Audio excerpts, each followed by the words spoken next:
এটা ব্যবহার করছি, এটাকে কিন্তু ভালো করে ভিজিয়ে নিয়েছি, জলটাকে বেরো করে নিয়েছি।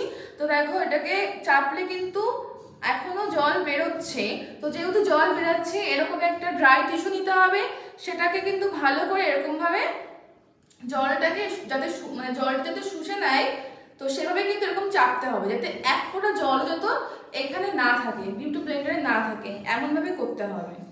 তো ভালো করে করে নিচ্ছি। তো দেখো এবার একটু দেখি জল আছে কিনা। এবার দেখো কোনো জল কিন্তু বেরাচ্ছে না। তো এবার এটাকে আমরা ব্যবহার করতে পারবো।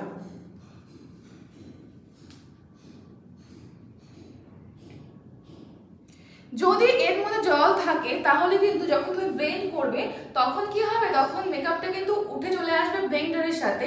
আর যদি তুমি ড্রাই বিউটি ব্লেন্ডার ব্যবহার করো তাও কিন্তু তোমাদের মেকআপটা উঠে চলে আসবে। ঠিক এমন অবস্থায় কিন্তু তোমাদের ব্লেন্ডারটা রাখতে হবে